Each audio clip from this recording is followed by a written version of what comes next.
Welcome everyone. I'm Gary Fraser, the Performance Manager. It's for SDS. It's some technical issues tonight, but I'd like to welcome you to our second Tuesday Night Live. 2 weeks ago we had Derek Ray along with Richard Brickley, who are both in attendance tonight, so great to see them here. And this week I'm delighted to welcome Aileen Neilson, Paralympic wheelchair curler, who is a great ambassador for Paralympic sport and for female sport, and I'm sure she'll provide a great insight into her journey as a wheelchair curler. So without any further ado, I'll pass you across to Aileen. Thank you, Gary, for that kind introduction. Thank you also to Scottish Disability Sport for inviting me along here this evening. And I'd also just like to say to Derek, what an inspirational talk you had a fortnight ago, and it's a really hard act to follow, but I'll do my best. So I'd like just to share with you some of my background, my sort of life story, and my sporting journey as well.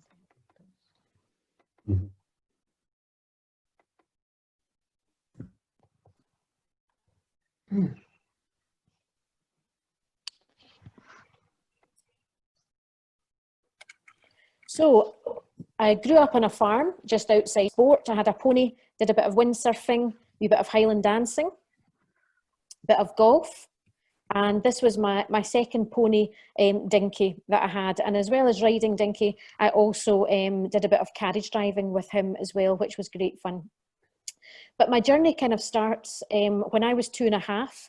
I started having pains in my lower back, and I actually went off my legs, and I went into the Southern General in Glasgow, and the surgeons did a fantastic job. I had a tumour on my spinal cord. They removed the tumour, and I had radiotherapy and got back on my legs, and as you could see from the photos, led a very active childhood. And I don't really remember much about that, but obviously it was quite a stressful time for my parents and my family. I attended my local primary school, Wester Overton, where I played a lot of sports. I was in the netball team, I played badminton, and I have an older brother and sister, and I think that probably has made me quite competitive. I was always keen, whether we were playing cards, playing Connect Four, or out playing football, I was always keen to try and beat them. So I think that probably helped make me quite a competitive person. I also went on to study at Straven Academy, and it was then that I first tried curling when I was on my legs. My family all curl. My uncle and my grandfather have both represented Scotland, and it was just kind of natural. When we were all in our early teens, we would go to Hamilton Ice Rink and we would try curling. So that was my first introduction to curling on my legs for a couple of years. And then I had always dreamt of becoming a primary school teacher. So I managed to get the grades, and I started at Craigie College in Ayr. And it was about this time that my legs were starting to deteriorate. I don't think maybe after the surgery they were ever normal. And I was needing various operations, and I was using elbow crutches and sticks. So I was able to follow my dream of becoming a primary school teacher, but I wasn't able to participate in sport. And then when I graduated, I got a job at a school nearby, near Lismahago, Bent Primary School. And again, it was here that I was using elbow crutches to get around. And it was actually when I took my class of children along to Hamilton Ice Rink, the coach said, "Aileen, have you got a wheelchair?" And I said, "Well, I do, but it's like for shopping and kind of long distance." He said, "Well, we're actually starting a wheelchair curling club. Why don't you bring your chair along next week, and we'll get you back on the ice." So that was a real revelation for me, and it was great. The next week, went along, got in my wheelchair on the ice, and I was delivering stones again. So a real revelation that I could actually be back on the ice participating. Having sat upstairs for 15 years watching, it was great to be back on the ice. And then in 2005, I had a deep vein thrombosis, and I was put on the drug warfarin, which thins your blood. And I was falling quite a lot, and I thought, I don't want to bump my head, I don't want to damage my shoulders. So I started using the wheelchair full time. And I know this isn't the case for everyone, but I know for me, it was actually a relief because I found in a wheelchair, I could do so much more. I was so much more active than I had been using my elbow crutches, and struggled on my elbow crutches for about 15 years. So, and it was at that time the World Wheelchair Curling Championships were being held at Braehead in Glasgow. And because I was working as a primary teacher, I couldn't attend the Wheelchair Curling Club at Hamilton. But the coach there, Willie Baird, introduced me to Braehead Wheelchair Curling Club. And Judy, I know you're watching tonight. You have been hugely influential in wheelchair curling. And it was through Judy and other coaches that I met the team who were going on to represent Scotland at Braehead. And I went along to watch, and what an inspiration. They managed to get the gold medal. And I thought, I don't know whether I want to be sitting watching. I would like to actually be on the ice. So that was my kind of light bulb moment where I thought, I'm going to see if I can work hard and try to be selected for the Scottish team. And within 2 years, I did manage to get selected. We headed off to Sweden, to Sollefteå, and we managed to get a bronze medal. And I thought, wow, this is great.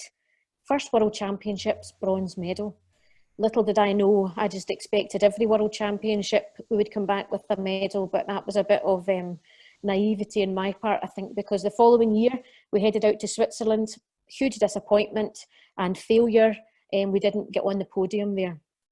The following year, I was selected and we went to Canada, and that was a test event for the following year, which was going to be the Paralympics. Again, more disappointment. But I think a lot of the messages I give in my talks is it's about the failures and how you can learn from failures. And we certainly came back from Switzerland and Canada, probably working harder and trying to evaluate what are we doing, what do we need to change, what do we need to improve. And then the following year was the Paralympics, and this was going to be my first Paralympics, and it was being held in Canada. And I don't know if you know, but in Canada, curling is huge. Most people watch it or play it. There's ice rinks virtually in every town and city. So it's an amazing place to go and curl. And at a World Championships, you know, we maybe get 10, 20, at the most 30 people coming to watch. We were playing in a stadium of about 5,000 people who were watching and cheering on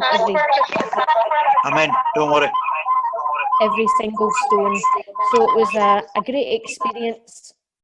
We didn't manage to get on the podium, unfortunately, but that was the team there who went out to Vancouver. So we had Michael, who was skipping the team, Tom Killen, myself, Jim Saylor and Angie Malone. So for me, that was a great experience, my first Paralympics, and my parents and my aunt and uncle came out to watch, which was just amazing.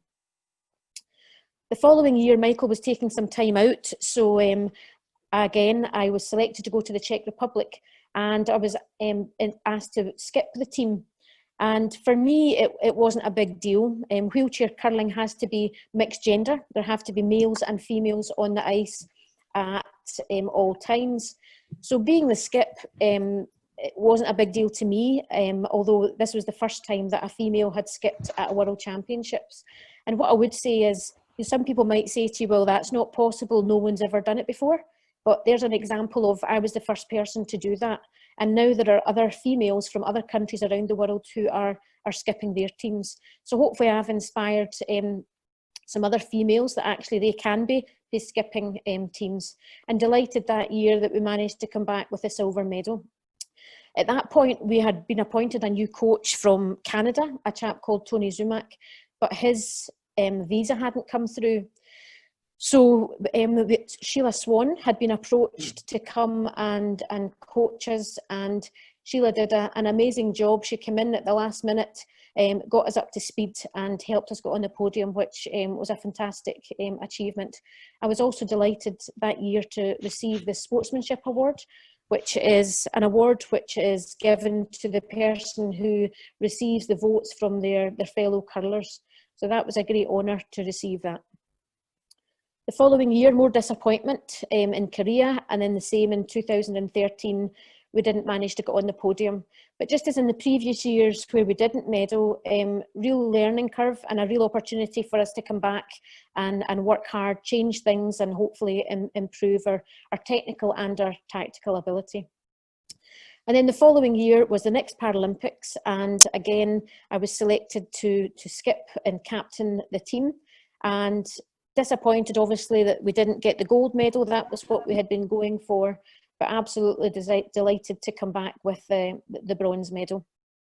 And obviously that's definitely one of the highlights of my career.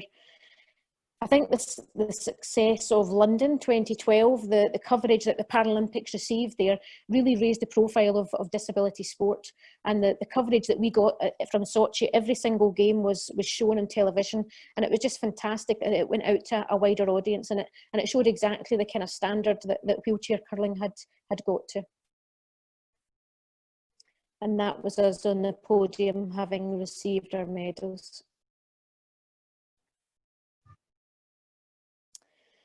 So since Sochi, a real high coming back with the bronze medal, and the following year we headed out to the World Championships. Disaster, we were relegated. So generally the the bottom two teams are relegated from the A division and have to go to the B division and fight their way back. But in this year it was actually the bottom three teams, because Switzerland were hosting it the next year and they hadn't qualified, but they were given a place as the host nation. So having been relegated, we knew we had to go to the B qualifiers and we had to finish in the top two. And the standard of wheelchair curling has really improved dramatically over the last 20 years. So we knew we had a real fight in our hands, and we failed. We didn't manage to get out of the B qualifiers. We didn't finish in the top two. And that was a real blow, because we knew the following year, the World Championships was going to be held in Switzerland. We weren't going to be attending, and that's crucial because the previous 3 years before a Paralympics is when you accrue points for the Paralympics. So that was an opportunity that we had missed to accrue points. So we knew at the end of 2016 we had to then head back to Finland to the World Bs, and we had to finish in the top two to get back to the A Worlds. And delighted to say that we did. A lot of determination, a lot of perseverance, resilience that we fought our way, and we managed to finish on the podium with the silver. We got back to the A Worlds, and not only did we get back to the World Championships in 2017, but we got back on the podium. And I think that was a real confidence boost for us, but it was also a real message to all the other nations who were competing, that Scotland not only were back at the World A's, but they were back on the podium and meaning business. So that was a real boost for us. But unfortunately, going to the next Paralympics, we didn't manage to get on the podium. But again, my third Paralympics, it was a great experience to be there, and something that I will always remember. And then probably another one of my highlights in my curling career, I was inspired by a home championship at Braehead. And then a year passed in March, it came back to Scotland. It was held in Stirling, and we managed to get the silver medal. It would have been fantastic to have got the gold, but really delighted to medal when we had all our family and our friends there to watch and cheer us on. So a great experience and memories that I'll have forever. So I like this little diagram just to show to you, all the successes when we come back from Sochi. There was a lot of media interest, and when we've medalled at World Championships, there's been lots of success. But I think sport is very much like this iceberg illusion. There's all the persistence, the sacrifices, the family gatherings and the celebrations that you miss, the hard work, disappointment. A lot of people don't see that, and it's only the success that's seen.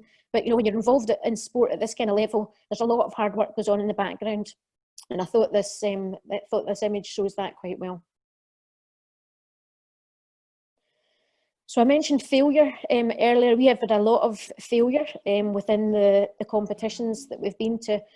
I've been fortunate to work with an organisation, Winning Scotland Foundation, and the Champions Programme, and they introduced me to a lady called Carol Dweck, who came up with the concept of growth mindset, and how by working hard then success can follow, but also that failure is an opportunity to learn. And that's certainly something, as a wheelchair curling squad, we've had lots of failure, and we've certainly learned from it. And my experience of failure, it certainly made me work harder. It's made me very determined and stronger, both physically and mentally. And it's okay to fail. It's okay to struggle. As I mentioned, I struggled on elbow crutches for 15 years, but looking back now, that made me very strong in my upper body, and now a proficient wheelchair user.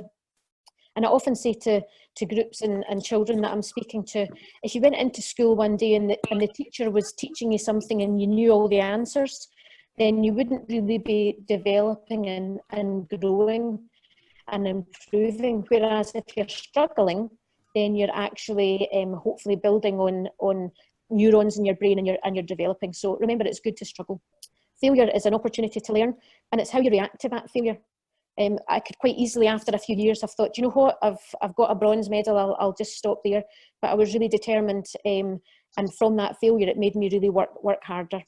And if you haven't done it, it's just not yet. And I like to give people advice: keep trying. And I'll often say to school children, there's 10 things I want you to remember from my talk. Number 1 is keep trying. Number 2, keep trying. Number 3, keep trying. All the way up to the 10th thing, keep trying. Don't ever give up. I love this quote from Michael Jordan.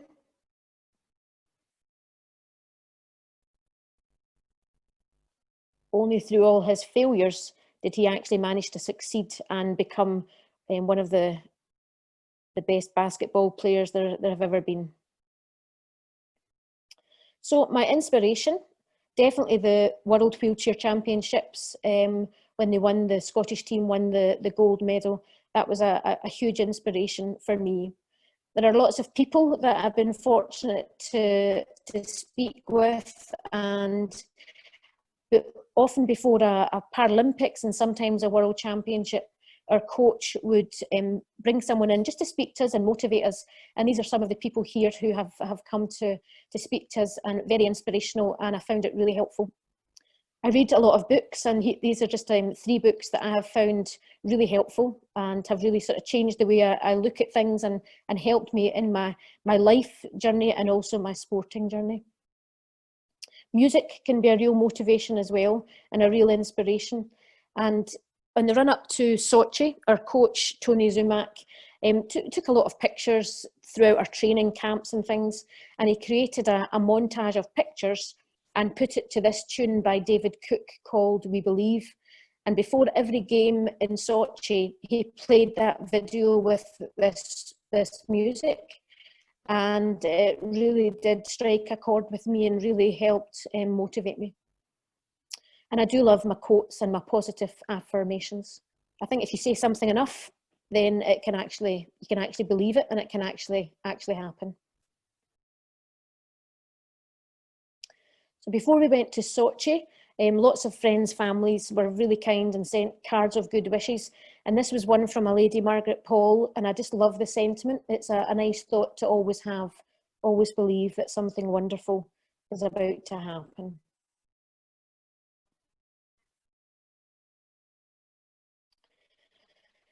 So a lot of people say they've got problems. I like to think of them as challenges or struggles. And throughout my life, I've had various things that have challenged me. And one of them was when I was in my final year at university. I was really struggling. We had to do a large dissertation. And I really struggled to come up with the topic that I wanted to do. And also at the same time, I was needing surgery on one of my legs. So I actually had to miss my final teaching practice. So that was a real blow, because all my fellow students were graduating and I wasn't able to. But thankfully I did, with the support of my family and the support of the tutors at Craigie College, I did manage to complete my teacher practice later on in the year and graduated in the November. So managed to get through that one. Physically, I've mentioned my struggle on my elbow crutches, but now as a wheelchair athlete, I am fitter and healthier than I have ever been. It was a real juggling act when I started competing internationally. I was trying to teach full-time as well. So that was a real challenge, trying to teach full-time and trying to be the best athlete that I could be. So I made the decision in 2011 to take a career break and focus full-time on being an athlete. And that certainly helped that I could focus on that full-time. I don't know, I'm sure, Judy, you'll remember because you were there. our semi-final game against Russia in Sochi. It was an opportunity. We knew if we won that game, we were in the gold medal game. And I don't know if you know in curling, but one of the worst things that can happen is you lose 8 points in one end, which was a real blow, and obviously put the Russians way ahead. We did try and fight, but we lost that game to Russia. So we knew we weren't going to get the gold or the silver medal. And we had 3 hours to come back out and fight for that bronze medal. And I think all the testing times and the challenges that we'd had before that really helped us in that situation. And we got back on the ice and we fought and managed to come back with the bronze medal. Another big challenge was the relegation that I mentioned. Having been doing so well at the Russia Paralympics, then to be relegated. But again, we showed our resilience and our determination, and we fought back. Real sort of dilemma. I kind of to balance my work and my life, being an athlete, and I just made the decision to take a wee step back and just reassess what I was going to do. So I've not been back in the squad since then, and I really wish the squad well for the coming year, that they are hopefully once the lockdown is eased a bit, they'll be able to get back on the ice and get training hard again. But I wish them, Sheila, and the squad all the best for the coming year. So some strategies that I use just to help me with my struggles or my challenges is the growth mindset that I talked about. That I know if you work hard at something, whether it be learning your times tables, learning an instrument, if you practice and work hard, you will get better at it. I use breathing techniques just to help me on a daily basis, but also maybe before a competition, before a crucial curling game, then I find it can really calm me down. Nutrition, hydration, rest, sleep and exercise are all really important, and whatever you put in your body, then the performance you get out is determined. If you ask any of my squad mates that does Aileen like her sleep, I like to get 10 or 12 hours every night if I can, and I think that really sets you up well for the next day. I mentioned positive affirmations and quotes. I think they really help, and music as well can be a real motivation. There's a lot maybe going on. You've probably heard of mindfulness, and just about being in the present and not thinking about the past and not worrying about the future, and just to be in the moment. And I mentioned the inspirational people I've had in my life and different books that I've read as well, and they've all helped me overcome my challenges. And the support that I've had from family and friends, but also from the coaches and all the services within Sport Scotland Institute of Sport. It's good to use that support, talk to someone if you're having a challenge, and hopefully they'll be able to help you get through it.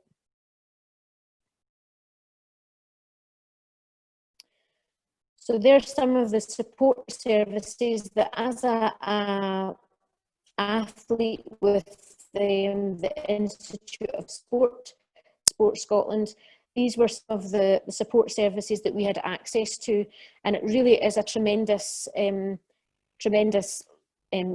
list of people and services that we have that really help me perform at my best. And I know that the squads that are out there just now really use all that expert help and guidance, and it really makes them be the best that they can be if they take on board that advice. And it certainly has made me fitter and healthier than I've ever been with their help.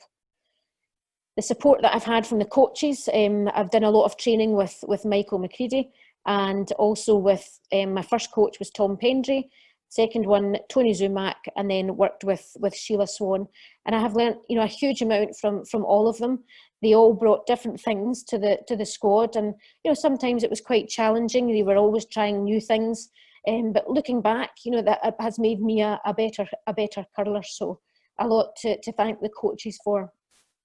Lots of organisations out there have been extremely supportive, from Scottish Disability Sport, Scottish Curling, British Curling, UK Sport, the National Lottery, and Sport Scotland Institute of Sport. So really I couldn't have done what I have done without the support of all these organisations. And obviously the funding enabled me to take a career break and become a full-time athlete, which has really helped. So some of my highlights, when I first was asked to join the squad, I was in the kind of second tier, and the team were training for the Paralympics in Italy. And this was the first time that wheelchair curling had been at a Paralympics. So in the development squad, we were very fortunate to be asked to go out alongside the Paralympic team and compete in San Moritz. I had never been to San Moritz. I had never curled outdoors. But what an amazing trip that was. And to be introduced to wheelchair curling as one of my first trips, it was amazing. So you can see us there, we were outdoors, beautiful blue sky.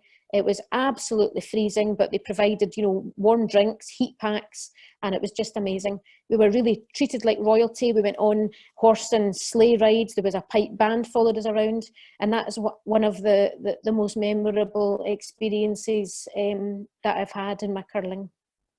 Obviously, the first time that I pulled on a Scotland jersey with my name was a real honour and privilege, and then to come back with the bronze medal was a real honour. And at that competition, we hadn't even qualified for the medal games, but my dad and my sister actually flew out, and my sister Libby, she had to actually drive through quite treacherous snow conditions to get there, so it was great that they could share that experience with us.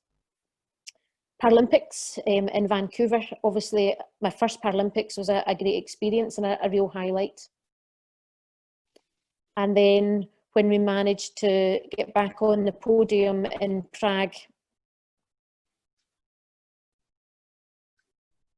in Sochi, this was our bronze medal game against China. They had beaten us in the round robin, but we managed to get the better of them in the bronze medal game.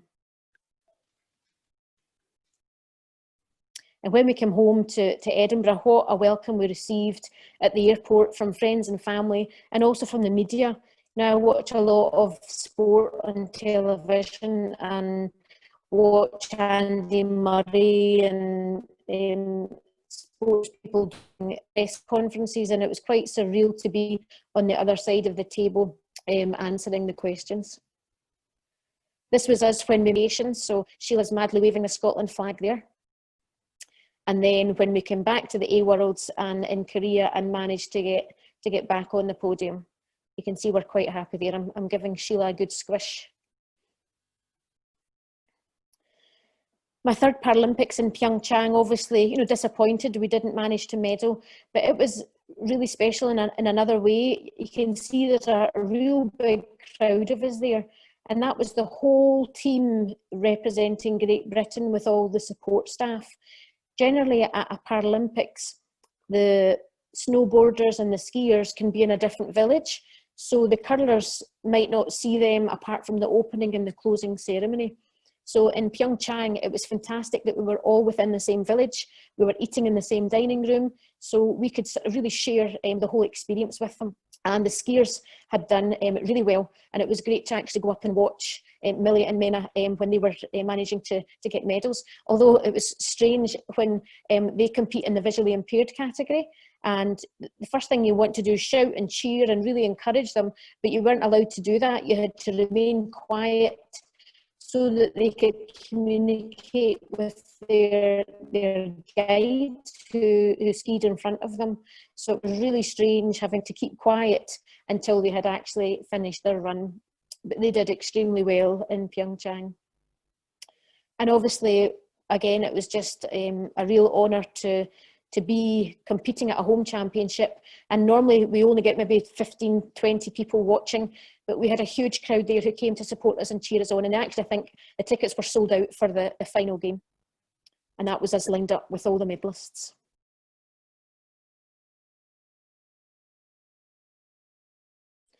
So I often say my sporting journey has been a bit like this. In Sochi, they had a theme park. We didn't actually get time to go to it, but I often use this image to sort of say this is my sporting career is a bit like a roller coaster. Has its ups and downs, but it's your choice to scream or enjoy the ride. And I have certainly been enjoying the ride and thoroughly enjoyed my curling career.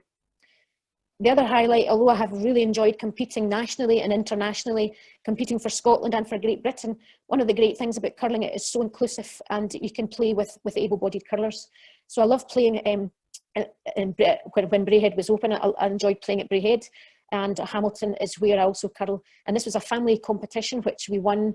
Michael, that's my mum, and my nephew Andrew. So it's great to be able to play with friends and family. Another great opportunity that curling has given us is we often travel and go to World Championships. So we have supported the men's team on a few occasions. Throughout the competition, we kept bumping into this couple, John and Noreen, and just got chatting and got their details, and we've kept in touch ever since. Met them on various occasions, and they actually volunteered from Canada. They came over and volunteered at the World Championships in Stirling. So curling is such a powerful thing that can help you make friendships and enables you to travel all over the world and support your team. We also went out to Vegas in 2018 to cheer on Bruce Mowat and his team, which was an amazing trip as well. And then one of the reasons I didn't join the squad last year is that, again, through a curling competition called Welcome the World, we went out and we were curling in New Zealand. So that's my first time at curling in the Southern Hemisphere, and it would just be great to see if Australia and New Zealand could actually get a wheelchair curling team on the go and get to that B division and fight their way to the A division. That would be great to see them competing. So I'd like just to finish with this quote here. I think it kind of sums up my curling journey. Success is not final.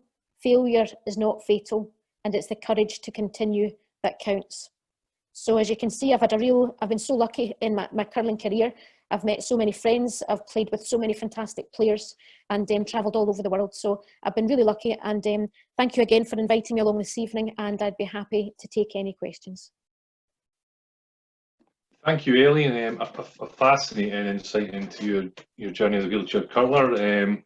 Again, apologies for the technical difficulties. Some people joined us late, and we've got a few questions that had come in prior to tonight. So I'll work my way through them, and we were due to finish in 19:45, and we'll continue on and ask the questions. We understand that people have to leave due to the time constraints. So without further ado, if that's okay, the first question that we had that came in was from Steve Maguire, BC4 boccia player from UK's #1 player. Wheelchair curling and boccia are similar in that we play tactical target-based sport and lead small teams. Having trained beside you for so many years, I can see how motivated you are, but how have you managed to keep leading from the front and motivate other teammates around you for over a decade? Thank you, Stephen, for that question, and I'm looking forward to a fortnight's time when I believe it's your turn. I know in curling, in a team sport, I feel it's really important that we all motivate each other and all inspire each other. And I know Sheila, it was very much on the ice that everyone should have an input and everyone should be able to, give their advice and help when needed. So we very much had that philosophy, which was great. But sometimes as the skip or the captain of the team, I tried to motivate, and I think the main thing was to lead by example. Use the support services that were available to us, which was fantastic, and just be the best that I could be, and hopefully that would motivate my other teammates. Excellent. And I have another question from Boccia, from Claire Morrison, performance coach. How have your skills as a teacher helped you become a world-class athlete? I think a lot of the skills that I developed as a teacher certainly helped me both on and off the ice as an athlete.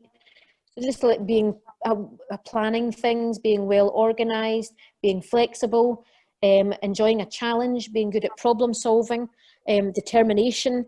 So lots of things, trying to get the best out of people. So a lot of the skills that I used as a teacher were certainly things that I brought into my curling career, and they certainly helped me. A bit of patience and perseverance as well.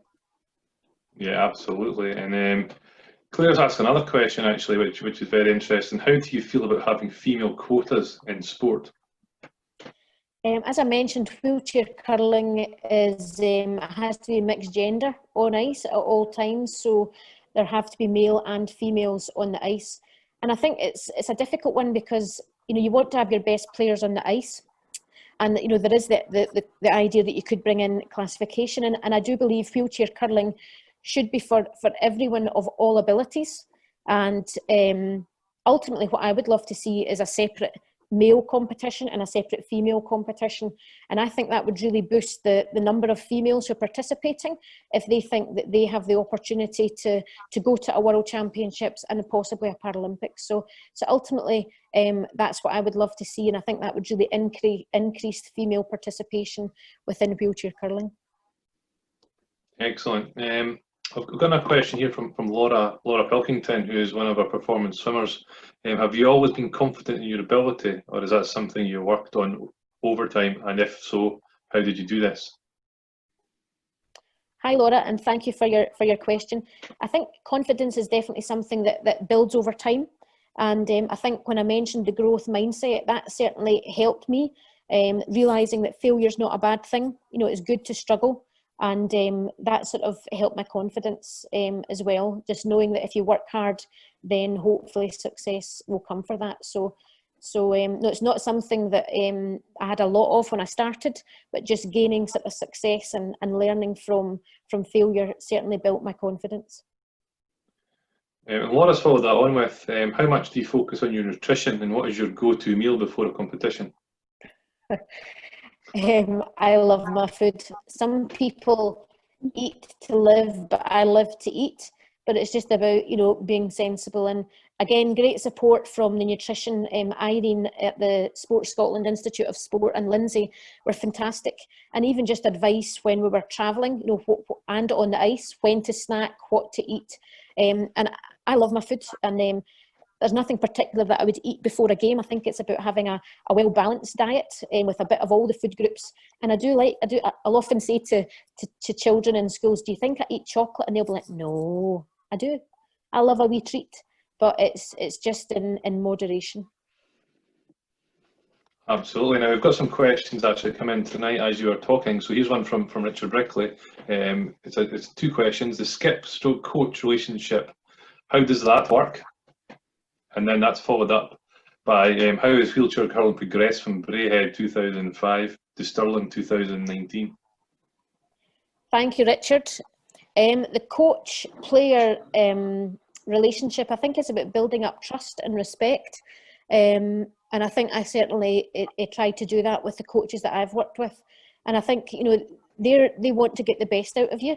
So I was always willing to try new things. And I think with every coach, it was a different delivery, with every coach that I was working with.